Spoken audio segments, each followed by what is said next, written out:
We've already broken down the evildoers of the Disney universe when it comes to morality, but when the dust settles, who's the most powerful? Which one of Disney's iconic villains is at the top of the food chain? That's what we want to tackle today. I'm Brad with Wicked Bench, and this is Disney Villains Weak to Powerful.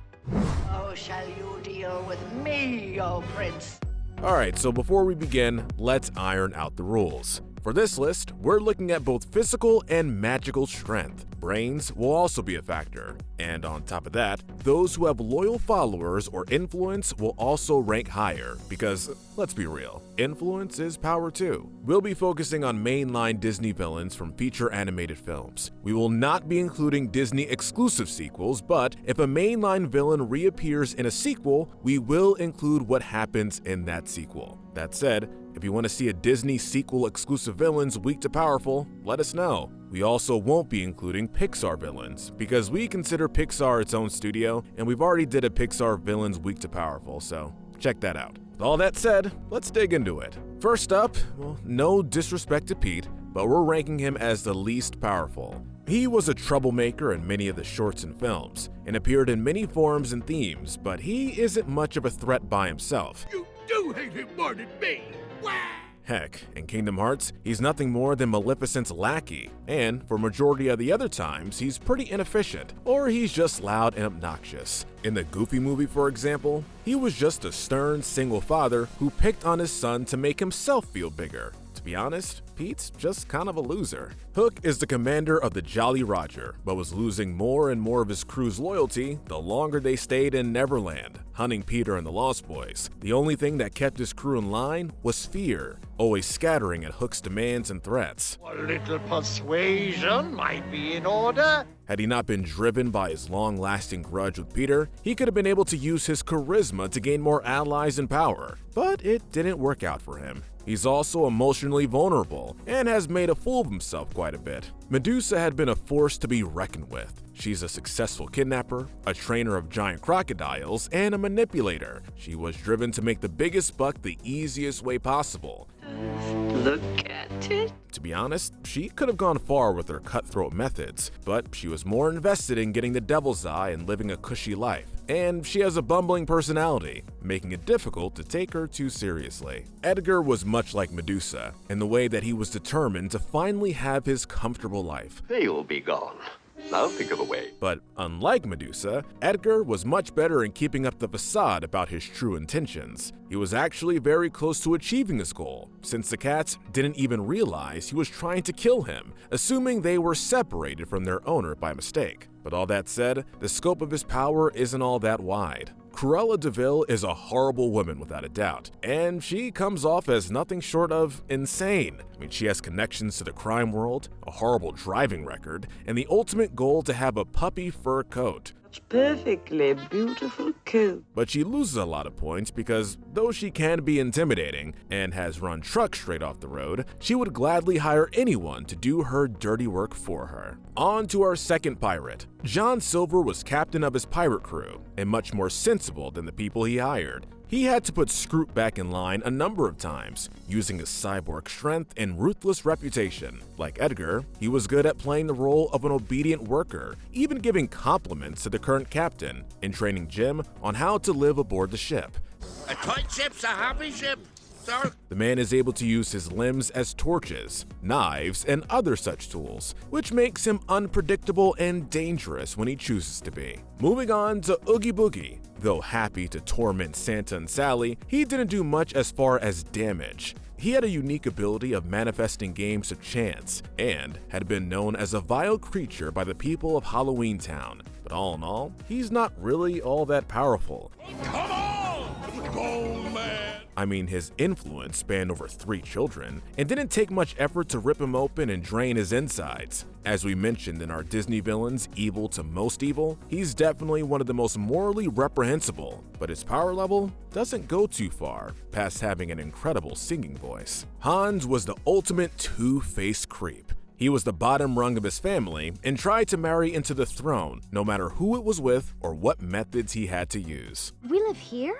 Here? Absolutely. He used his standing with Anna to have authority over Arendelle, and then use the trust he'd earned as a leader to kill Elsa. Had Anna not interfered, she would have frozen to death. Elsa would have fallen to his blade, and he would have gained a kingdom all his own. Lady Tremaine became more ambitious the more time she had on screen. In the sequels, she goes from trying to have her daughters marry into nobility to twisting time with the fairy godmother's wand to ruin Cinderella's life. Revenge. She was able to use magic to twist the prince's memories of the ball and had the authority with the guards to banish Cinderella. Luckily, she wasn't in power long, but she knew how to use her superiority to gain a higher standing. Let's move on to Governor Ratcliffe. Greedy, violent, and xenophobic, Ratcliffe is a heartless villain. Certainly in something of a position of power, he doesn't wield as much as assumed. It's my land! I make the laws here.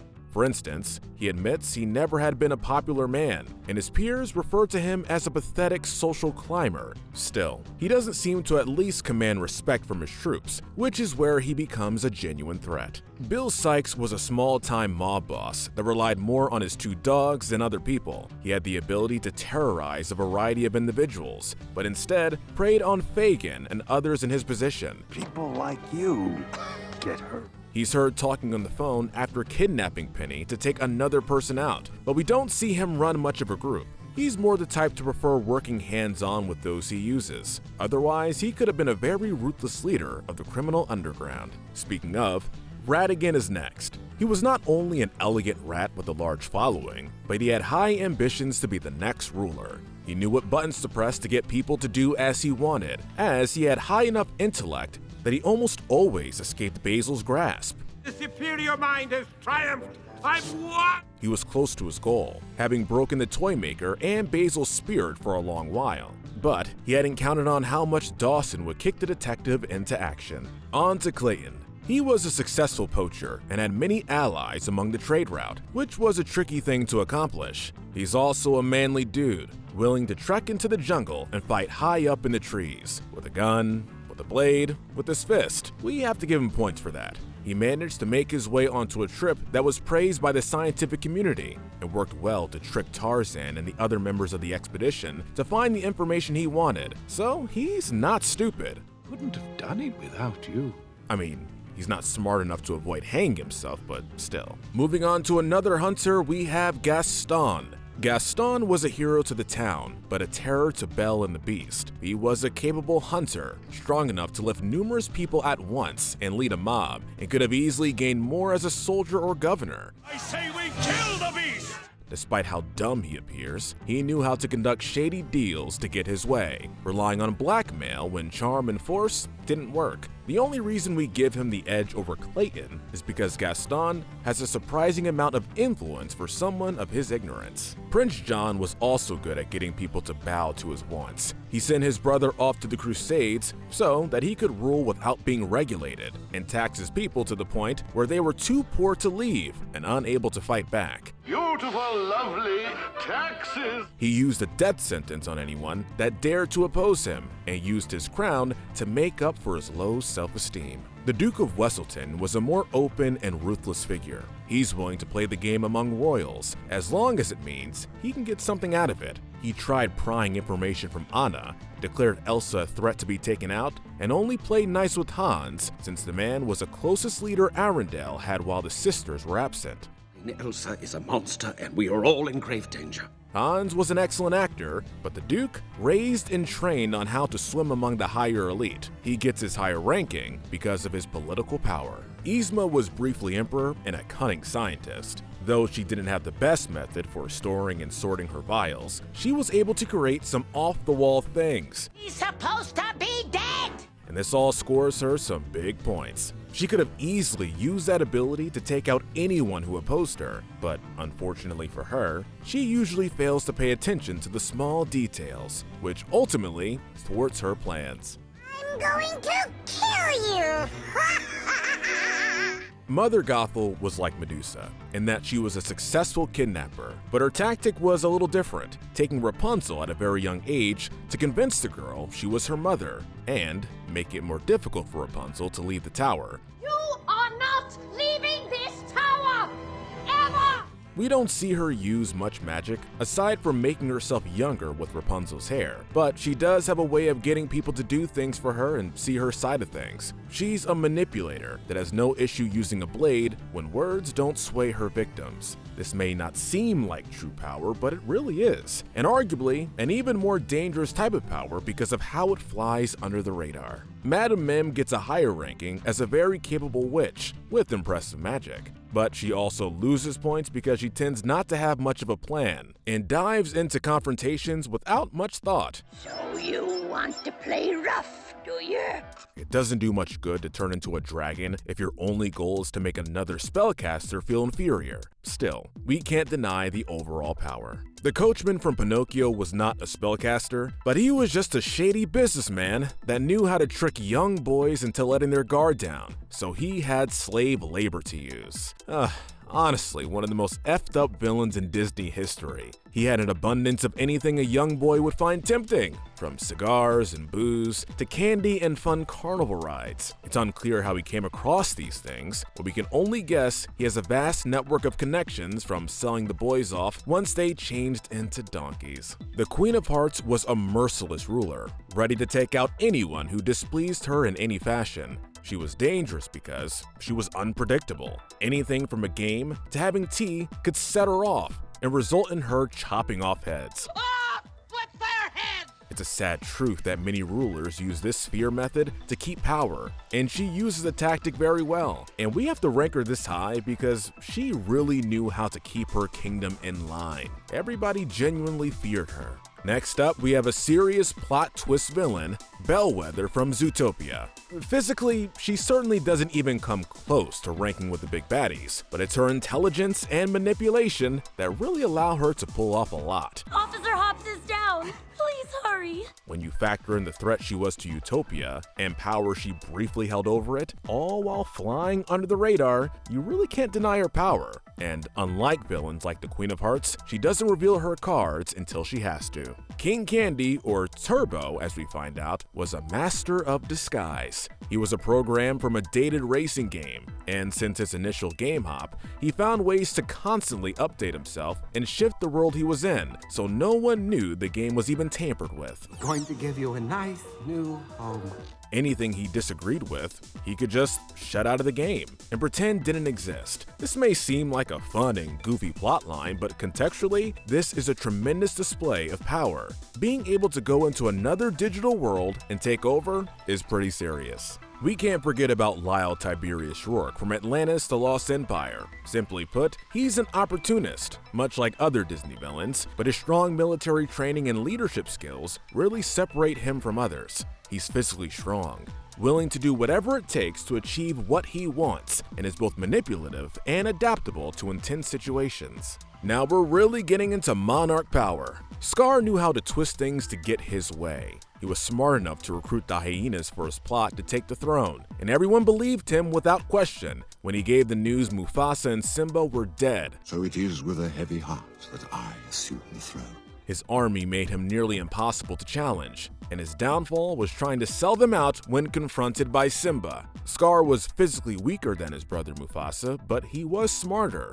more conniving and brutal, and he didn't have those pesky little ethics to stop him from clawing his way up the hierarchy. Scar's power emulates many historical dictators, both communist and fascist, intelligent enough to hone in on fear and cast blame on other classes in order to rise to power. I am the king. I can do whatever I want. And cruel enough to kill those who got in his way. And like most other dictators, the fall after his rise was brutal. Frollo was a nightmare politician, and the worst person that could ever be a parent. There's also an argument for Frollo being the most vile villain Disney has ever created. He tried using fear to keep Quasimodo hidden away, and to try and keep the people of Paris from warming up to the gypsies. These people are traitors and must be made examples of.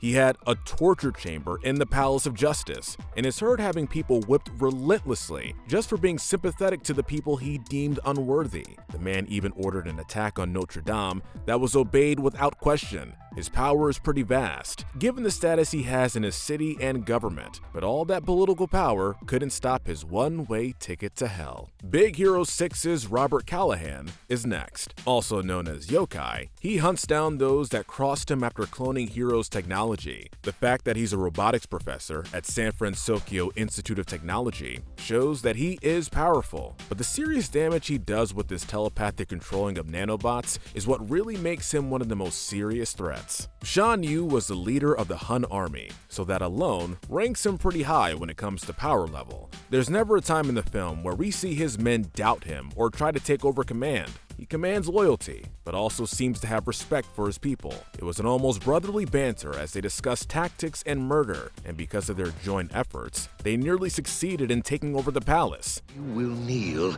in pieces. Shan Yu, in addition to being a ruthless leader, was also powerful as an individual, not only being willing to fight on his own, but loving every minute of it. Dr. Facilier was dubbed the Shadow Man for his use of voodoo magic and was a tough man to take on. He resorted to using his friends from the other side when things were looking riskier than he liked, and was only defeated because he got cocky and thought Tiana would be easy to buy off. Really, the power that he wields is some of the most terrifying in all of Disney animation. It's veiled in mystery and can only be assumed to be endless torment. In the end, he was consumed by it, which showed that as powerful as the dark arts were, he didn't have the ability to totally control it. Continuing through the realm of royalty, we are now at the Evil Queen. She had impressive magic. She could manipulate age and appearance, summoned a lightning bolt for her potion, and was able to hunt down Snow White with the help of her magic mirror. We can't rank her any higher though, as she doesn't use the magic much past killing the princess.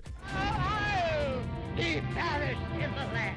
The woman had potential and just didn't use it as much as she could have. Otherwise, she likely wouldn't have been chased through the woods to her death. Ursula, on the other hand, knew how much magic to use and when to gain more power. She knew how to lure Ariel and was able to make it work as leverage for Triton. Like the Evil Queen, she also could change her appearance and voice to trick others, enchanting Eric so he didn't marry Ariel. Really, Ursula was smart and convincing enough to be manipulative. Her ruthlessness allowed her to seize power, and her magic was some of the most intense on the list. Insignificant fool! Too bad she became too big of a target once she had the power she craved. Jafar was another magic user who had some of the most aggressive magic of any Disney villain. He used it to influence the Sultan and gain power over the kingdom. Not only that, but he practically made himself a god, although it didn't last long. Even before he was able to utilize the genie, he had ways of finding people and using their desires against them. He had the guard which obeyed his every order, and a secret lab to plot his next move. He knew how to hide his true intentions, not suspected of anything until Aladdin showed up. Make sure he's never found. Heck, he worked his way up the Sultan's hierarchy using his quick wits and hypnotic magic. Hades gets a higher spot simply for being the god of the underworld. He's a schemer and clearly has immense power in his world. He knew how to be patient to get what he wanted, waiting 18 years for the stars to align in his favor. But once Hercules was a threat, he completely lost his cool and resorted to emotional blackmail. Isn't she more important than Data? Stop it! Isn't she? But either way, the mere fact that he's able to create contracts that damn souls to an eternity of being in his possession is scary, and we can't take that away from him. Our bronze medal of power goes to Maleficent. She may have had weird motivations for cursing Aurora, but she was said to be one of the most powerful beings of that world. And back, you fool! With the fairies only able to twist her magic a little instead of being rid of it completely. She transformed into a giant dragon, could make countless thorns grow to slow her enemies down, had fire and lightning abilities when attacking, and could vanish from sight in an instant. On to the silver medal of power. The Horn King was not a man of any specific goal, but was still one to be feared. His ambitions in the film mainly revolved around taking out anyone else with magical ability and gaining as much power as possible. You fools! Kill! He was able to raise and command the dead, and found ways of seeing into the lives of others, so he could take out any enemy before they became a threat. Not only is the Horn King likely the darkest Disney villain, he's also arguably the most powerful. Well, except for our gold medal recipient. Our gold medal of powerful villain goes to Chernabog, our number one because, well, He's the devil. He's seen in the Fantasia film as being able to create and destroy, showing neither joy nor anger as he sentenced the creatures that served him to a fiery fate. We see him as the force of nature, calling about storms and breaking apart the earth at will. And yes, he's described as Satan, and has been described as Disney's best representation of pure evil. But more specifically, Chernobog's raw power is unmatched. So, congratulations Chernobog for taking the gold medal of power home to hell. Alright guys, what do you think? Who's the most powerful among the Disney villains? Let us know in the comments section. Don't forget to hit that notification bell and binge our Good to Evil playlist, where we break down the morality of the characters in your favorite cartoons, shows, and movies. But most importantly, stay wicked.